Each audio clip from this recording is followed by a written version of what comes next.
ناظرین، دل نادان کی اگلی قسط میں آپ دیکھیں گے کہ غضنفر سے بی جان کہے گی کہ آپ نے اچھا نہیں کیا، کیونکہ در نیاب کا کوئی قصور نہیں تھا اور آپ نے اس کو خواہ ڈانٹ بھی پلا دی اور آپ اس کو مجرم سمجھ رہے ہیں، حالانکہ ایسی بات نہیں ہے۔ میں اس کو جانتی ہوں، وہ اچھی لڑکی ہے اور میں تم سے یہی کہہ رہی ہوں کہ تم ابھی بھی وقت ہے، سدھر جاؤ اور اپنی غلطی کو ختم کر دو۔ جس پہ غضنفر صاحب کہیں گے کہ بی جان، آپ نے تو یہ کہہ دیا بڑی آسانی کے ساتھ کہ وہ بے قصور ہے، لیکن مجھے سمجھ نہیں آتی کہ آپ ایسی باتیں کیوں کر رہی ہیں، کیونکہ اس کو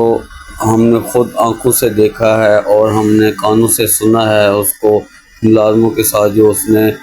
بات چیت کی اور ان کے ساتھ جو بدتمیزی کی اور اس کو تھپڑ مارا ملازمہ کو، لیکن آپ کی آنکھوں پہ پٹی باندھی ہوئی ہے، جس کی وجہ سے بی جان آپ کو نظر نہیں آ رہا۔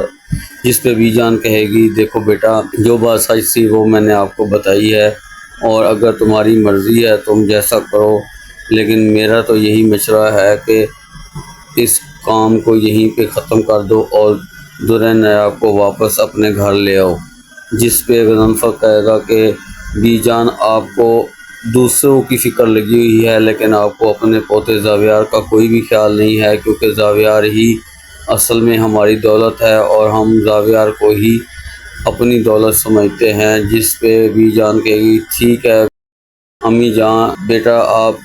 ٹھیک کہہ رہے ہو، لیکن یہ بھی دیکھو وہ بھی کسی کی اولاد ہے اور ہم کسی کے ساتھ زیادتی کریں گے تو اس کا بھی ہمیں حساب دینا پڑے گا۔ جس پہ غضنفر صاحب کہیں گے، بی جان آپ بالکل ٹھیک کہہ رہی ہیں، میں اس بارے میں ضرور بات کروں گا اپنے بیٹے کے ساتھ بھی اور در نیاب کو بھی منانے کی کوشش کروں گا۔